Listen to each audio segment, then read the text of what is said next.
Republicans dead. Where I could stand in the middle of Fifth Avenue and shoot somebody and I wouldn't lose any voters, okay? The women with the least likelihood of getting pregnant are the ones most worried about having abortions. On January 6th of 2021, you had tens of thousands of people peacefully protesting. No, it's not a right-wing conspiracy theory. It's not QAnon. It's real.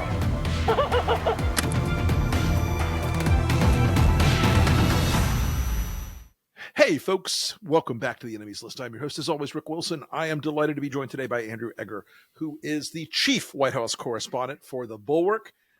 He's been on that gig for about a year now, formerly at the Dispatch. Some excellent writing in both those places.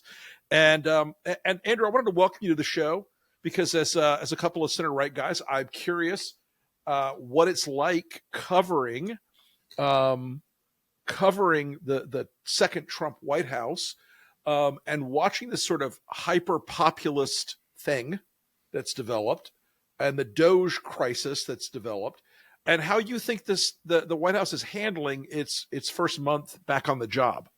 Yeah, am I allowed to put your whole audience to sleep by doing like a little bit of like ruminating right off the top? Because here's the thing that I've been thinking about when I've been watching this is that when I was like a kid, when I was in high school, I encountered the concept of Chesterton's fence. You know Chesterton's fence. If you see a guy, there's a fence across the road, and a guy walks up to it, and he just wants to knock it over. He's like, I don't see what this fence is all about. I'm going to knock it down. You can't trust that guy. The guy you can trust to maybe knock down the fence is the guy who can tell you why the fence was there, who can tell you what it was for. That's like the main thing for me personally, like as a conservative. That's what conservatism is to me, is that concept. I had a friend who described what's been going on in the first few weeks of the Trump White House as basically like the anti-Chesterton's fence, the reverse Chesterton's fence. We have to knock over every fence so that we can find out which of the fences were important and meaningful and useful in the first place, right? That's basically what we have seen, right, from these opening weeks of the Trump White House, and especially from the Doge team, right, is that they are just kind of rampaging across the federal government. They are like shining in this zealous belief that there's fat everywhere, that there's redundancies everywhere, and you can basically just cut every federal employee that you're legally allowed to cut, and everything. They'll kind of find ways to make it shake out just fine, without any kind of sense of what those people were doing or why they might be useful, why they might be important. So that it really has been kind of like a fine. I've been never Trump, same as you, for like a decade now, so it's not like there's a whole lot of scales left to fall from the eyes. But just watching them do it in this way has been kind of like a last waking up or last repudiation of like, okay, there really is not really any semblance of the kind of like intellectual kinship between what I thought conservatism was and what's going on here today. I think that's a really good point. And it's like, it's always been a puzzle. And I think now the puzzle, even for some of our friends, and there's always been a sort of like, even in the sort of intellectual conservative movement, there's always been a kind of, God, I hate him. And yet, what about communism? Or what about the excesses of the left? And those things are all real, but it's like you see it is the exact opposite of conservatism to just go out and commit arson everywhere and to just drive chaos all the time. And yet what used to be the Republican Party very much loves the arson and they love the chaos. They're enjoying the hell out of it for the moment. I don't think they will in the future, but I think they really are.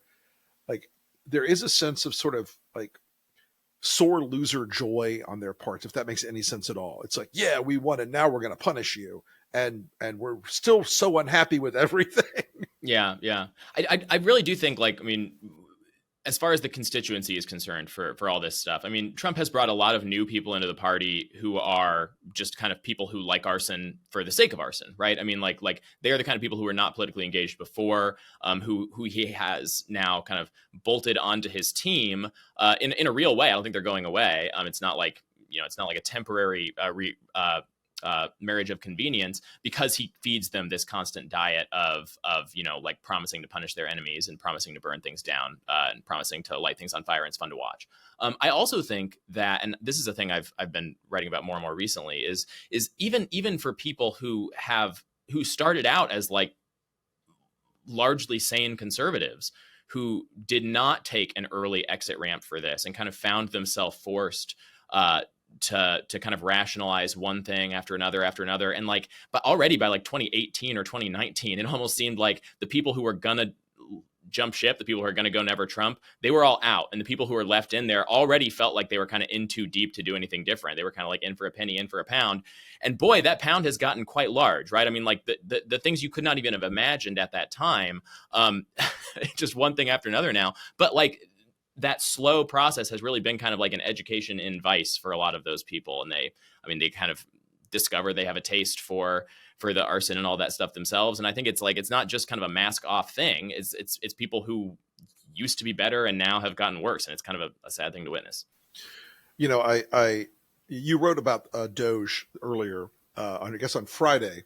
Talk to us about what you're seeing about the Doge process that people don't know about on the public facing side so far. Yeah, what's crazy about the Doge story is they're moving so quickly, right? I mean, it's one story pops up, and by the time reporting has time to come out about it, or anybody really has time to figure out actually what happened or what any of the consequences might be, they're on to the next thing, right? So what I was writing about last Friday was the cuts that had gone out the previous week at the Department of Energy, and specifically at the National Nuclear Security Administration, right? These were the cuts. Yes. I'm sure you followed this. These were the cuts the one set of cuts that were pretty much instantly reversed because these firings went out to these probationary employees at this insanely critical, pretty small nuclear security agency within the Department of Energy that manufactures a lot of the components of our nukes. That's responsible for the storage and maintenance of our nukes, all kinds of stuff like that.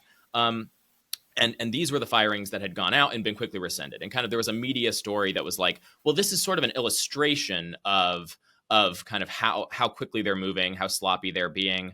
It's kind of a cautionary tale, but at least they put this one back, was kind of the narrative. But I've talked to a lot of people at that agency and people who had recently left that agency last week, for who basically said that's not the case at all. I mean, like even though it was only kind of one weekend of chaos and breaking things that was in theory put back, the permanent damage just from that move to morale at the agency, to preparedness at the agency, to their ability to kind of like do mission critical functions at that agency had been dramatically impaired, right? I mean, they first of all, not everybody was able to come back, not completely everybody was even extended the opportunity, and other people, just kind of said, well, what would be the point? There's now kind of this sense of kind of, doom and foreboding lingering over the whole place. People don't know whether there's a further reduction in force that's going to be coming. People are just shaken by the notion that it could affect them at all, since they had previously been assured that, they're a national security agency, and those aren't supposed to be being hit by these cuts, but that didn't stop Doge from just coming through and breaking everything. And so it really is just kind of one small story, one very important story, but one small kind of facet of what's happening everywhere right now, which is just that the things are getting broken. There's nobody stopping them from getting broken. The courts are kind of like trying to decide, well, is there specific harm that's taken place? Is there specific harm that people can demonstrate is coming? Should we try to stop this thing? There are some limited preliminary injunctions going into place here and there, but for the most part, Doge is just kind of operating at will and breaking things, and those things may take forever to put back together if it's even permissible to put them back together, and some things may not be reassemblable, and that's just kind of the new reality that we're going to have to live in from now on for a lot of these places. For the briefest diversion, I, in my misspent youth, was at the Department of Defense when Cheney was defense secretary, and one time we took a Codel down to Pantex at Amarillo, Texas, where the NNSA assembles and disassembles nuclear weapons, and those were serious, non-trivial people. They were not some sort of wild DEI party going on. It was like a sort of core functionality of our national nuclear deterrence. And call me crazy, but I'd prefer that to like actually operate. So you are younger than I am, but I've been around CPAC since the late 80s. And I know you went to one of the modern iterations this last weekend of CPAC, and it is apparently quite a different beast these days. Talk to us about the modern CPAC and Matt Schlapp's weekend festivities. Yeah. You know what's weird about CPAC is the story always at CPAC is like, wow, this place is ultra Trumpy, which it is, and it's so different from the CPAC of yore, which it is, and just indulging in all of the kind of worst impulses of the new Republican Party, which it is. But the weird thing is that like it is not necessarily clear to me that CPAC is even the best at doing all of those things anymore, right? I mean, like when I was at CPAC this weekend, my kind of overwhelming sense the whole time was like, what exactly is the point of this, other than kind of like institutional inertia and Matt Schlapp liking to have this kind of big party that he throws where he kind of gets to paint himself as the godfather of the modern conservative movement and the glue that holds it all together, and the different institutional prerogatives for sponsoring it and all the people who show up to network and all that stuff. But like, as far as what kind of CPAC has always billed itself to be, which is just sort of like the id of the party, right? This place where we all kind of get together and have fun and let our hair down and argue about things.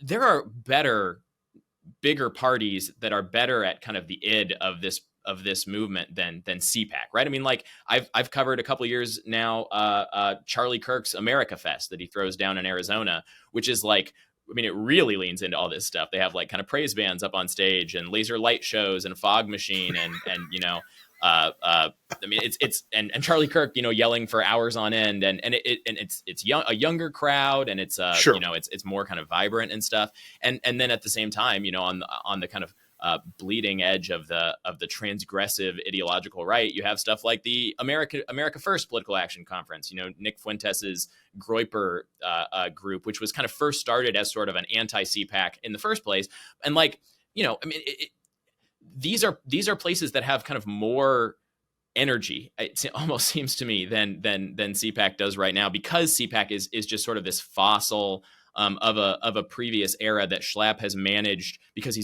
is good at this. I mean, he's good at, like, he saw it coming very quickly, and he knew all the right people to kind of backslap with and keep his kind of gravy train rolling in that way. But it's a weird fit for the current movement, even for the current moment, even though it has so completely wrapped itself in Trump. Yeah, I mean, and you still see Bannon there kissing the ring, and you still see the usual sort of cast of characters that are proximate to Trump, because Trump likes Schlapp. He likes Matt and Mercedes a lot. Can I say one other thing? The funniest thing of the weekend for me is that, I mean, CPAC has always had like because it is not really of this movement, because it's just kind of put on the clothes right. of it. It's always really had an uncomfortable time figuring out how to deal with like the wooliest elements and the most kind of grotesque elements of the movement. So like for a lot of years, that was them kicking out Nick Fuentes, right? I mean, like that was kind of a perennial thing. He'd try to go in, they'd kick him out, and he'd kind of like roam the lobby of the hotel and the surrounding streets with like a feral pack of his like hangers on. This year, the kind of flashpoint for that was January 6th criminals, right? Sure. People who were pardoned for like violent crimes on January 6th, who were like showing up at CPAC and like trying to get in. They'd bought a ticket, and then the people at the press or at the admission desk were like, "I'm sorry, we're actually not going to be able to let you in. You're not going to be able to come in. It's not a really a good look for us." Then they got on kind of Twitter and live streamed themselves complaining about it. What's going on at CPAC? They don't want to welcome in our January 6th patriots. Their establishment, they're cucked. And then, CPAC very quickly kind of had to go do damage control for that and basically say, no, we love our January 6th patriots. They're great. Donald Trump loves them. We love them. They let them in. By the second day, they have Schlapp up there on stage with a January 6th patriot, basically talking about how, back before January 6th was cool, you, Matt Schlapp, were standing by me. And I never forgot that. I appreciate it. I mean, it's just this really bizarre, I mean, like it's a guy who again is not like, his instincts are not there for like the new MAGA groups. He can't like kind of do it on like kind of Twitch muscle reflex, but obviously there are no depths to which he will not stoop to appease those people. So it's just this weird dynamic. It is strange to me. I look at the sort of like oddball conglomerate of people that made Trump possible. Matt's one of them. I mean, he started inviting Trump to CPAC back in the mid 20-teens, like I think 2012 maybe. But now obviously I haven't been to a CPAC since 2017, and that was a mistake going that year. Not great. But that role it used to have as sort of the conservative Rumspringa is now it's now there's like you said there's a lot more cosplay, it seems like, than for these folks in that fringy thing. And you're right, there is a difficulty of like match slap a guy who owns a multi-million-dollar mansion out in McLean versus the great unwashed of those folks. There was Speaking actually of the great there was actually one just real quick beautiful moment at CPAC when Schlapp was up on stage with that J6 guy, where he was making the exact same point you were making. He was like, I'm kind of like the bleeding edge of like inviting these guys into the party, right? He's like, I invited RFK Jr. Some people said I shouldn't have. I invited Tulsi Gabbard. Some people said I shouldn't have. And then he brought up Trump and how he'd brought him in the mid 2010s. And whoever was the woman who was interviewing them was basically like, who all was here that first year Donald Trump spoke? Which of you guys heard him? And there were like two people in the whole audience who were like, woo! It was like an amazing illustration, because it is a completely different group of people than were CPAC attendees, 1 decade ago. I mean, it's just that's what's happened to everybody, right? That's what's happened to the party. It really has. So one of the things that you and Bill Kristol had a piece about, Trumpism is not inevitable today. And you wrote about in part in that article about Dan Bongino becoming deputy head of the FBI, deputy director of the FBI. To me, that strikes me as one of those like really telling moments. Every person in the administration has some tie to being an entertainer almost at some point, or of some variety. When you say Trumpism is not inevitable, talk to people about what that means in your mind, because I agree with you. But I think a lot of folks have fallen to the superpower of Trumpism, which is to convince you that it is inevitable, that it is the only way, that there's no other, that the ratchet only turns one direction. Yeah. And I mean, like, let's be honest, it's a danger, right? I mean, it almost seems like the move all along has been to kind of hold as many sort of normies who see him as a sunk cost hostage as possible, to get to 270 electoral votes just one more time, and then basically say, all right, we got the power, the people are behind us, let's go, let's rock and roll. But at the same time, when you're operating like on that wavelength, and when you have decided that any criticism of what you're doing at any point is like a priori Trump derangement syndrome and like worth scorning and having contempt for and everything, like hubris sets in really fast. I mean, it is crazy how quickly these people have stopped triangulating even for like the appearance of good faith and upholding norms and things like that. I mean, just think like last week about when Trump kind of parachuted in to kill congestion pricing in New York, which like in and of itself is like a pretty radical expansion of or assertion of his own personal power over a municipal government. I mean, not small government in any way by any stretch. But then he didn't just do that. He did that, and then he posted "Long live the King" on Truth Social, and then the White House tweeted out "Long live the King" with AI art of Trump wearing a crown. I mean, like, this is not the kind of stuff that appeals. I mean, God, the median voter, this is not even stuff that appeals to like the median Trump voter, right? I mean, this is like, nobody wants that. The gag reflex that like 80% of Americans have against the concept of living under a king remains strong. And so I think like, Bill talked about different stuff this morning in that item, but I think that like, that is the most reassuring thing to me, is that like, they're in there to crack heads, and they're in there to remake the government according to however they want to do it. And they're going to succeed in a lot of that stuff. But they are not trying at all to kind of make it popular. And they're not really trying to at this point, a lot of the time, even sell it that way. So I think we are going to see a pretty remarkable backlash. And the question is just whether there's going to be anybody who can kind of channel that fruitfully. Yeah, somebody that I was talking to over the weekend said, the most successful conservative program in the last 50 years was basically Leonard Leo and the Federalist Society, where it built this legal juggernaut in the courts. And he was pointing out to me, this is a guy he's in his 80s now, he was a mentor of mine when I was coming up. He's a very, very brilliant guy. But he said, I'm curious, though, everything they're doing right now feels like a real sprint. Like they are trying to go as fast as they can, as if they know mom's about to come home, as if they know the checkbook is going to, or the bank account's going to run out. The favors they can call are going to expire soon. I think I have that same sense. I was curious what you think about that, is that the pace they're trying to run at isn't just because it's Elon's Silicon Valley style, but also because I think they might understand there's a tolerance limit where Americans are going to go, okay, that'll do. That's enough. Yeah, I mean, I think you're totally right about that. And I mean, we're already starting to see kind of bubbles of that coming up, where people are kind of like waking up and I was sort of under the impression that, it was just faceless bureaucrats that Elon was going to root out, but all the ones that I know who got fired have faces. What's up with that? Like right. that kind of thing.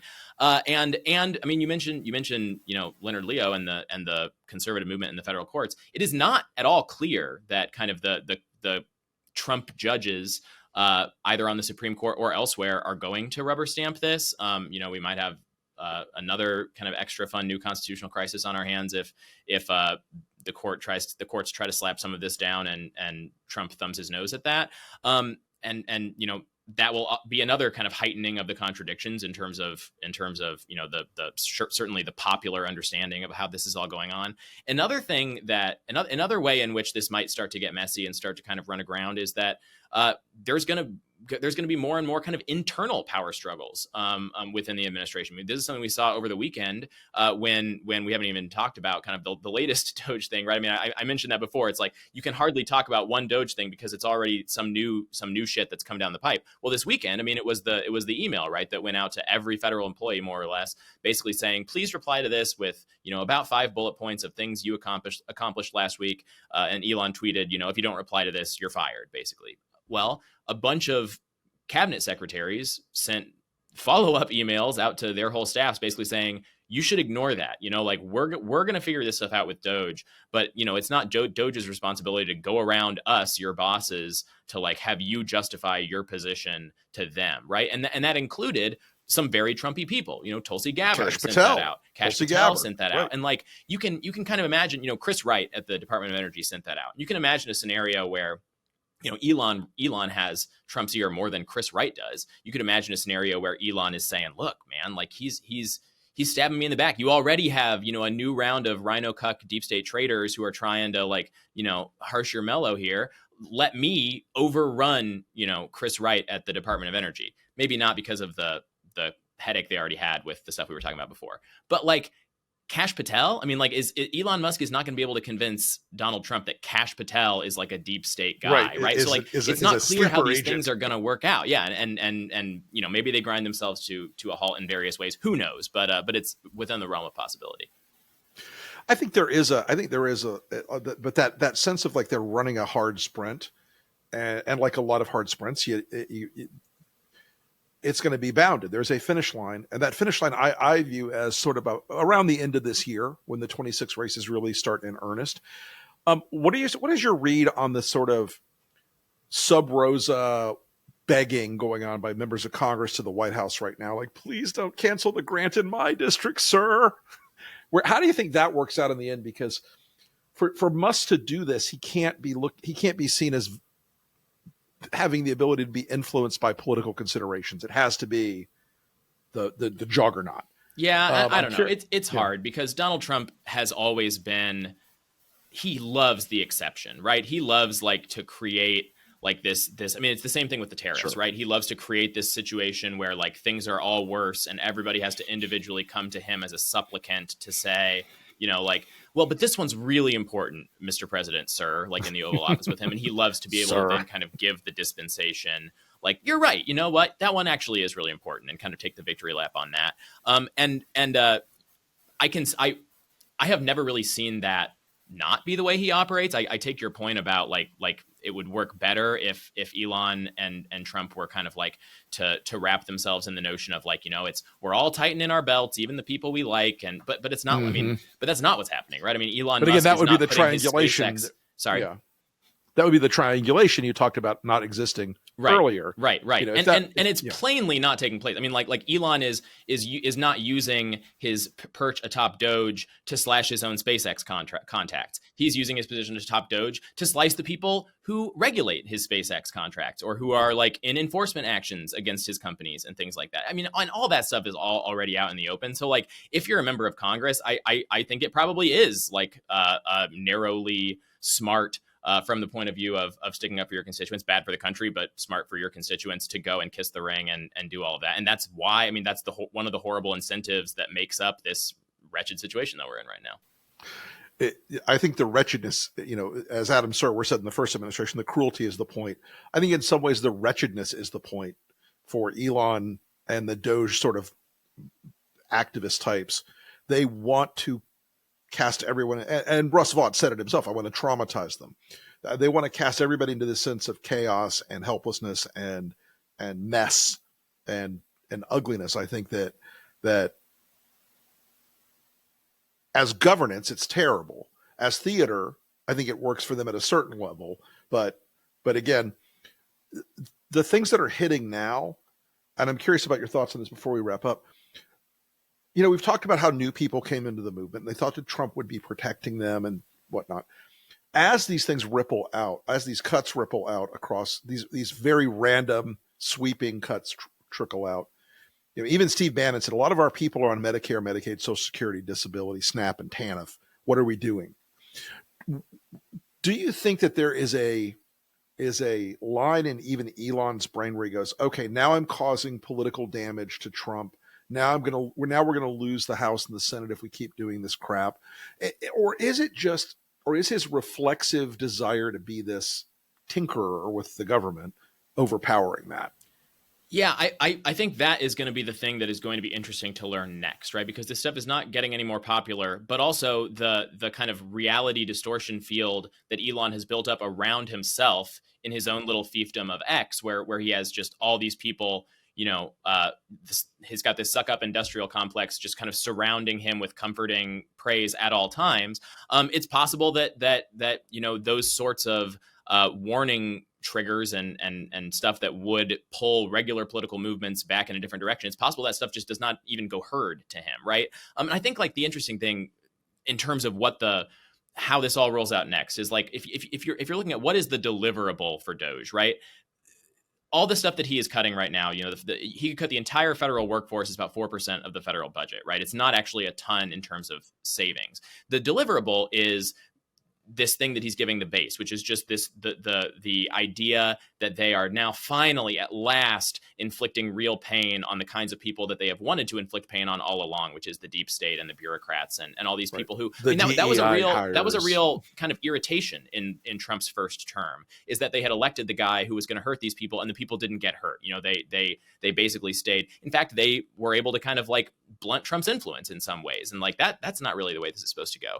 But the problem is that as Musk is harrowing these people, as he's winnowing the field, these people are suddenly waking up a little bit from the fantasy of all the bureaucrats are people that I hate, because they are starting to see the ways that it affects them personally and you know, and discovering they don't like how that feels very much. So I think that the way that is going to roll out over even just the next, you know, weeks and months, to say nothing of the rest of Trump's term, that will have a huge effect on whether Doge, you know, a year from now is something like, wow, that was a weird thing that we remember, that kind of abortive attempt in Trump's first term, or whether it's going to be like one of the main storylines from now on.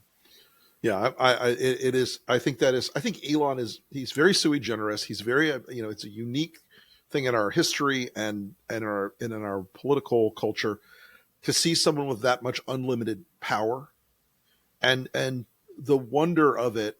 You know, there aren't many people in our government who have ever had that scope. I mean, J. Edgar Hoover is probably one of the only other people who had like a unbridled power base that could not be constrained even by the presidents that he served. And I'm curious how long the political gravity will allow that to happen, and how long Trump will allow that to happen. That's always the second question. Is at some point Trump falls out of love with everybody. He'll fall in love with them again later, like Bannon. But at some point, everyone around him has experienced that, like, wait, he hates me now? What?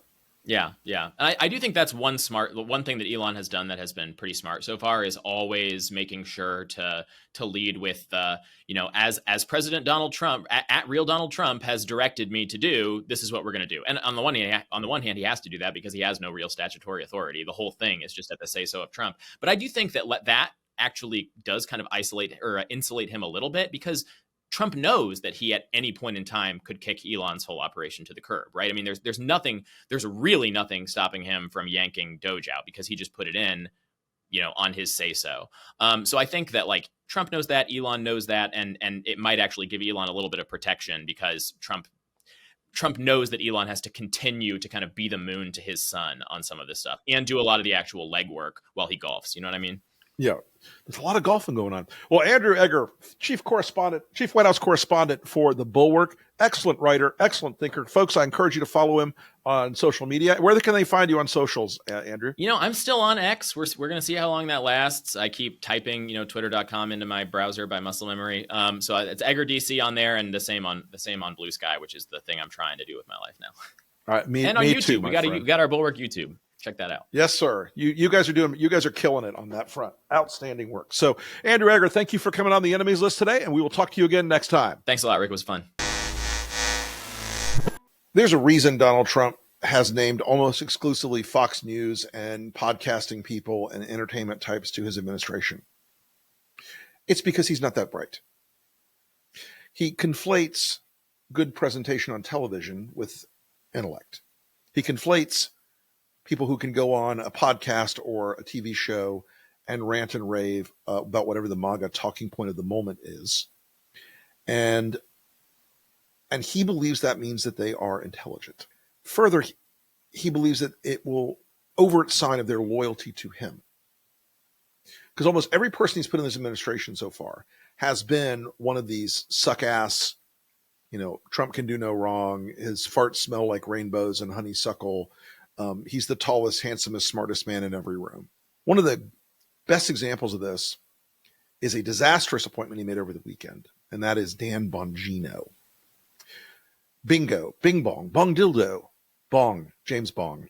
Dan is a former New York City cop and a former Secret Service agent who wrote a series of lurid, fabulous books like Inside the Bubble with Barack Obama. And it was all about his travails working for the worst communist ever. Oh, the bullshit, right?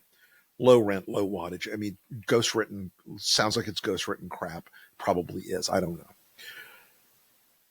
But now Bongino is going to be the deputy director of the FBI, a position traditionally held by a career FBI officer who has served in the field, who has done the work with the FBI, who has served as an SAC, who has gone out and put bad guys away. Bongino, working now for Kash Patel, quite clearly, if you read any of his social media, Dan Bongino is insane. He's insane.